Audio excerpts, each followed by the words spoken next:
Class 8th chapter 8 science cell. Class 8th chapter 8th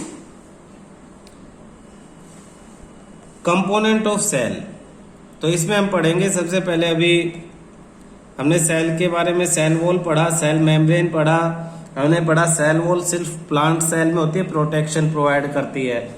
cell membrane shape provide करेगी, plus selective permeable membrane है cell membrane, जो हमने इससे पहले पढ़ा, सिलेक्टिव चीज़ों को एंटर और एग्जिट होने को अलाउ करती है। उसके बाद नेक्स्ट टॉपिक हमारा है साइटोप्लाज्म। साइटोप्लाज्म इज फर्स्ट है जेली लाइक सब्सटेंस। तो पहला यही आपका पॉइंट है, इसे मार्क कर लेना। Cytoplasm is a jelly like substance. कहाँ प्रेजेंट है? Present between the cell membrane and the nucleus. ये देखो, मैं यहाँ बना के दिखाने की कोशिश करता हूँ। ये एक सिंपल सेल मैं बना रहा हूँ, इसके बीच में न्यूक्लियस है। तो न्यूक्लियस और सेल मेम्ब्रेन, ये जो बाहर सेल मेम्ब्रेन है, इस मेम्ब्रेन और न्यूक्लियस के बीच में ये जो जेली लाइक सब्सटेंस भरा होता है, इसी को साइटोप्लाज्म कहेंगे।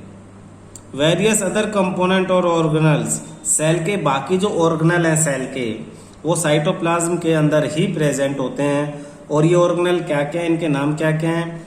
ये है mitochondria, Golgi bodies, ribosomes etcetera, जिनके फंक्शंस तुम आगे पढ़ोगे। You will learn about them in the later classes.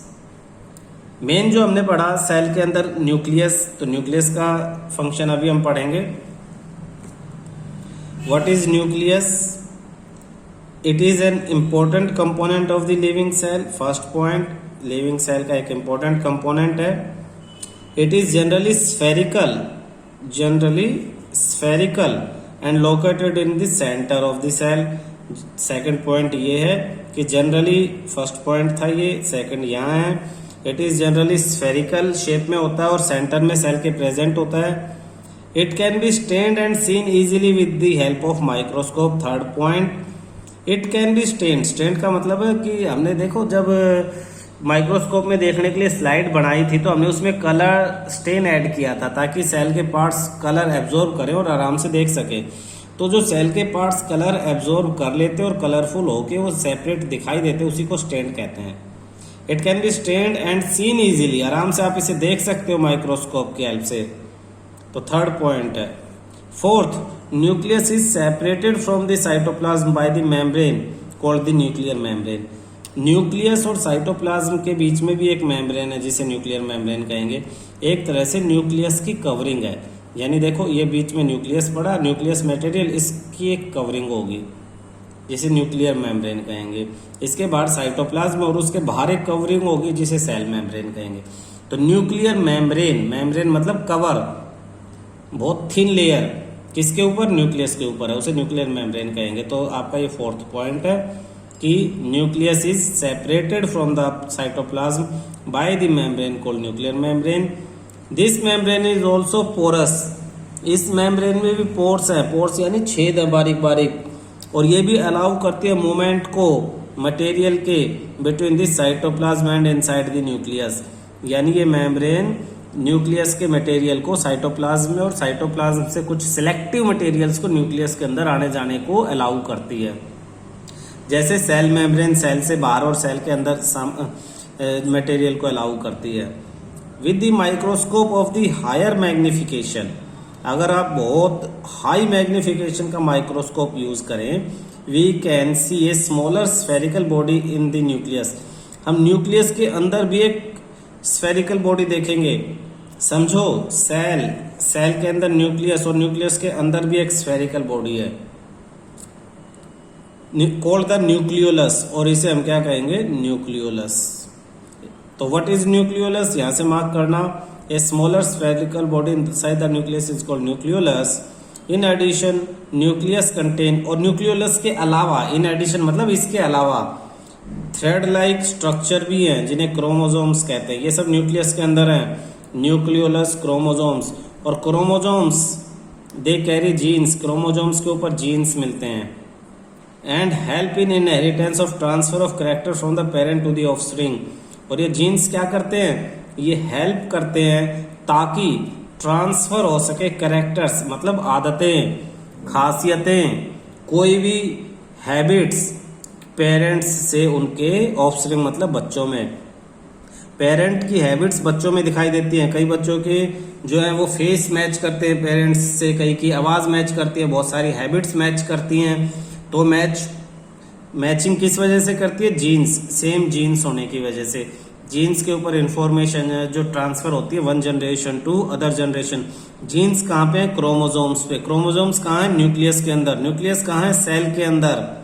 और सेल कहाँ है, हमारी सारी बॉडी सेल से मिलके बनी है, यानी हमारी बॉडी की हर एक सेल के अंदर जो न्यूक्लियस है, उनके अंदर जो क्रोमोजोम्स है, उनके ऊपर जो जीन्स हैं, उनके अंदर जीन्स के अंदर हमारे बारे में सारी इंफॉर्मेशन कोडेड फॉर्म में प्रेजेंट होती है। The chromosomes can be seen only when cell divided. और ये बहुत इंपॉर्टेंट है, वेरी इंपॉर्टेंट, लिख लो इस पे। क्रोमोजोम्स आप कब देख सकते हो, जब सेल डिवाइड होती है। क्रोमोजोम्स आप तभी देख सकते हो जब सेल डिवाइड हो रही है। अगर सेल डिवाइड नहीं होती तो आप क्रोमोजोम्स नहीं देख सकते। सेल डिवाइड होने का मतलब एक सेल जब डिवाइड होकर दो सेपरेट सेल्स में बनती है, चेंज होती है, तो सेल डिवीजन कहते हैं। सेल डिवीजन के टाइम ही क्रोमोजोम्स जो हैं देखे जा सकते हैं। ठीक है, जीन्स के बारे में हम फर्दर स्टडी करते हैं। Gene is a unit of inheritance. Inheritance मतलब पेरेंट्स से बच्चों में जो करेक्टर आते हैं जनरेशन टू जनरेशन, उसे इनहेरिटेंस कहते हैं। In a living organism it control the transfer of hereditary characteristics. Hereditary characteristics वो सब कैरेक्टरिस्टिक्स जो हेरिडिटरी पेरेंट्स से बच्चों में ट्रांसफर हो जाती हैं, आदतें, खासियतें, from parents to offspring. This means that your parents pass some of their characteristics. इसका मतलब है कि आपके पेरेंट्स अपनी कुछ कैरेक्टरिस्टिक्स पास करते हैं आप तक। और किसके थ्रू पास करते हैं, जीन्स के through. If your father has brown eyes you may have also brown eyes. ऐसा हो सकता है कि फादर के ब्राउन आईज है तो बच्चे की भी आईज ब्राउन हो। If your mother has curly hairs, कई बार जैसे हेयर्स मदर्स के होते हैं वैसे ही बच्चों के होंगे। You might also end up having the curly hairs. These are the characteristics. ये सिर्फ एग्जाम्पल है, 2-3 कैरेक्टरिस्टिक्स की। ऐसी हजारों लाखों कैरेक्टरिस्टिक्स होती हैं जो पेरेंट्स से बच्चों में आती हैं। कुछ डायरेक्टली विजिबल होती हैं और कुछ डायरेक्टली विजिबल नहीं होती हैं। You might also end up having curly hairs. However, the different combination of genes from parents result in different characteristics। और कह रहे हैं, यहाँ लिखा है कि 100% एक्यूरेट पेरेंट्स की कैरेक्टरिस्टिक्स आना पॉसिबल नहीं है। कुछ हेजिटीज आ जाती हैं और कुछ कैरेक्टरिस्टिक्स डिफरेंट होती हैं। क्यों? क्योंकि कॉम्बिनेशन ऑफ जीन्स, जब जीन्स कंबाइन होते हैं तो उनके अंदर जो डिफरेंसेस हैं वो आ जाते हैं। आगे हम न्यूक्लियस के बारे में फर्दर रेगुलर स्टडी करते हैं। आगे nucleus in addition to its role in inheritance. Nucleus का मेन रोल क्या है? न्यूक्लियस का मेन रोल इनहेरिटेंस में है, यानी पेरेंट्स से बच्चों में इंफॉर्मेशन ट्रांसफर करने में। कह रहा है इन एडिशन, इसके साथ साथ न्यूक्लियस का क्या काम है? Control centre of activity of the cell. Mark कर लेना, ये कंट्रोल सेंटर है। किसका control centre? Activity of cell. Cells की सारी एक्टिविटीज को न्यूक्लियस ही कंट्रोल करता है। The entire content of the living cell is known as protoplasm. Cell के अंदर जितना भी कंटेंट है, सारा कंटेंट, उसे प्रोटोप्लाज्म कहते हैं। मार्क करो, what is protoplasm? Entire content of living cell. Living cell के अंदर जो कुछ भी है सब प्रोटोप्लाज्म कहलाएगा। इट इंक्लूड्स, प्रोटोप्लाज्म में क्या क्या है? साइटोप्लाज्म, न्यूक्लियस, सब चीजें। Protoplasm is called the living substance of the cell. Cell का लिविंग सब्सटेंस ही प्रोटोप्लाज्म है। तो यहां तक प्रोटोप्लाज्म के बारे में है। What is protoplasm? The entire content of the living cell is known as protoplasm. It includes the cytoplasm and nucleus. Protoplasm is called the living substance of the cell. Paheli want to know if the structure of the nucleus is same in the cell in the plant, animal and bacteria. पहेली पूछती है क्या nucleus का जो structure है plant, animal और bacteria की cell में सेम रहेगा? यानी प्लांट की सेल का न्यूक्लियस, एनिमल की सेल का न्यूक्लियस और बैक्टीरिया की सेल का न्यूक्लियस, क्या है इन सब का स्ट्रक्चर सेम है इनके न्यूक्लियस का? तो इसके लिए हम आगे पढ़ते हैं। The nucleus of bacterial cell is not well organised. Bacteria की जो सेल है उसका न्यूक्लियस वेल ऑर्गेनाइज्ड नहीं है।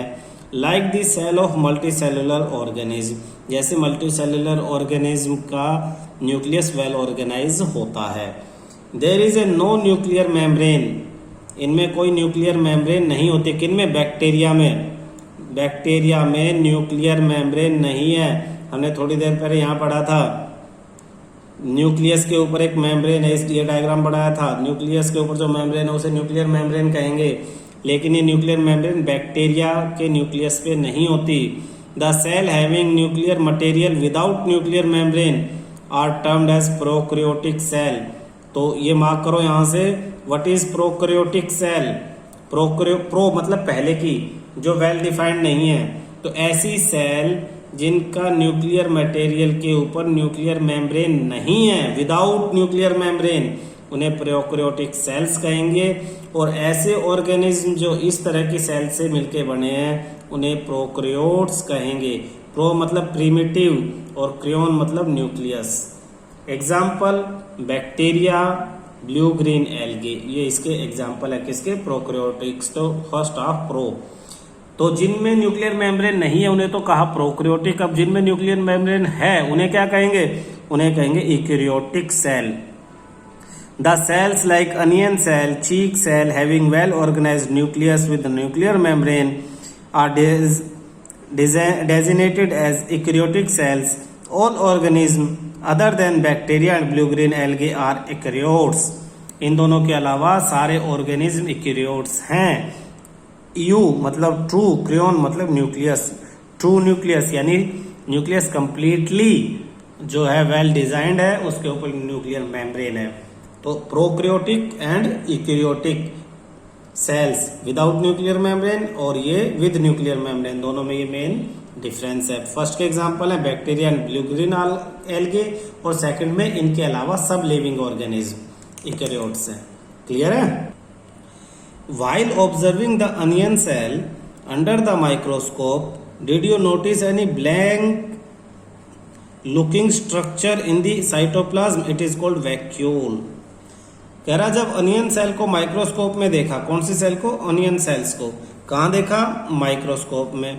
तो एक ब्लैंक खाली जगह दिखाई दी, खाली स्ट्रक्चर दिखाई दिया। वो खाली स्ट्रक्चर जो है सेल के अंदर, साइटोप्लाज्म के अंदर जो ब्लैंक लुकिंग स्ट्रक्चर है उसे वैक्यूल कहेंगे। इट कुड बी सिंगल और एंड बिग, ये अकेला हो सकता है, एक अकेला वैक्यूल और एक बड़ा वैक्यूल है, खाली जगह है अनियन सेल के अंदर। चीक सेल्स है स्मॉलर वैक्यूल। तो अनियन सेल कैसी है? प्लांट सेल है। अनियन सेल है प्लांट सेल। तो प्लांट सेल के अंदर जो वैक्यूल है वो सिंगल है और बड़ा है। लेकिन चीक सेल एनिमल सेल है, एनिमल सेल। एनिमल सेल के अंदर स्मॉलर वैक्यूल्स हैं।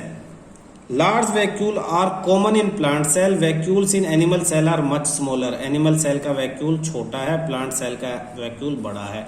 ध्यान रखना, प्लांट सेल में लार्ज और एनिमल सेल में स्मॉल वैक्यूल होता है। You might have noticed several small coloured bodies in the cytoplasm. Cytoplasm के अंदर कुछ कलर्ड ऑब्जेक्ट भी आपको दिखाई देंगी। These are called tradescantia leaf. अच्छा, कौन सी इसमें cytoplasm of the cell? Tradescantia leaf के अंदर, जो आपने देख शुरू में जैसे चीक सेल और इन सबको ऑब्जर्व किया था। They are scattered in the cytoplasm of the leaf, these are called the plastids. Plastids. तो coloured bodies in the cytoplasm are called plastids. They are of different colour. प्लास्टिड्स के कौन कौन से कलर हो सकते हैं? Some of them contain green, कुछ ग्रीन कलर के ग्रीन पिगमेंट हैं जिन्हें क्लोरोफिल कहेंगे। क्लोरोफिल आपने बार बार पढ़ा है। जो लीव्स खाना बनाती है, फूड प्रिपेयर करती है फोटोसिंथेसिस में, तो किसको यूज करती है? क्लोरोफिल को। क्लोरोफिल किस में है? Green pigment. ये कहाँ है? प्लास्टिड्स के अंदर। प्लास्टिड कहाँ है? सेल के अंदर, साइटोप्लाज्म में। The coloured pigment in the cytoplasm is called plastids. They have different colour. Some of them contain green pigment called the chlorophyll. Green coloured plastids are called chloroplast. और ऐसे plastids जिनका green colour है उन्हें हम chloroplast कहेंगे।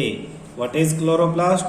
Green colored plastids are called chloroplast. They have green pigment called the chlorophyll. Chlorophyll is used to prepare food by the photosynthesis in the leaves. They provide green color to the leaves. Leaves का green color chloroplast की वजह से ही होगा. You may recall that chlorophyll in the chloroplast of the leaves is essential for photosynthesis. Comparison of plant and animal cell. Plant और animal cell के अंदर आपको comparison करना है. जैसे एक तो हम वैक्यूल के अकॉर्डिंग कर सकते हैं. वैक्यूल्स आपका किस में प्रेजेंट है? वैक्यूल दोनों में प्रेजेंट है, लेकिन प्लांट सेल के अंदर बड़ा वैक्यूल और एनिमल सेल में छोटा है. दूसरा प्लास्टिड्स एनिमल सेल में प्रेजेंट है, और प्लास्टिड्स जो हैं प्लांट सेल में प्रेजेंट है, एनिमल सेल में होते ही नहीं. Plant cell plastid photosynthesis chloroplast, इसके अकॉर्डिंग आपको ध्यान रहेगा. प्लास्टिड प्लांट सेल में है, एनिमल सेल में क्लोरोफिल नहीं होता. तो ये देखो, ये डायग्राम बनाया हुआ है. ये प्लांट सेल है और ये एनिमल सेल है. प्लांट सेल में 2 लेयर देखो बाहर, तो अंदर सेल मेम्ब्रेन, बाहर सेल वॉल. इसमें एक ही लेयर है, यानी सेल मेम्ब्रेन ही है सिर्फ. दूसरा ये बड़ा, ये जो खाली जगह दिखाई दे रही है प्लांट सेल में, ये वैक्यूल है. कितना बड़ा वैक्यूल है. और यहाँ पे ये जो वैक्यूल है, ये छोटे छोटे 2-3 वैक्यूल है, छोटे छोटे स्मॉल साइज में. तो नीचे हमने आपके बुक में एक टेबल दे रखी है. टेबल में आपको डिफ्रेंशिएट करना है प्लांट सेल और एनिमल सेल में. जैसे कि सेल मेम्ब्रेन दोनों में है, सेल वॉल प्लांट में है, एनिमल में नहीं है. न्यूक्लियस दोनों में रहेगा, न्यूक्लियर मेम्ब्रेन दोनों में है. साइटोप्लाज्म दोनों में है. प्लास्टिड्स प्लांट में है, एनिमल में नहीं है. और वैक्यूल्स दोनों में है, लेकिन प्लांट में लार्ज और एनिमल में स्मॉल वैक्यूल है. ठीक है. तो इस तरह से आपको ये टेबल याद रखनी है एग्जाम के पॉइंट ऑफ व्यू से. इसका डायग्राम प्लांट और एनिमल सेल का, और प्लस ये टेबल बहुत इंपॉर्टेंट है. और डायग्राम अब 8th क्लास की इस बुक से ना करके आप कोशिश करो कि 9th क्लास की बुक से प्लांट और एनिमल सेल का जो है डायग्राम, उसकी प्रैक्टिस करो. क्लियर है?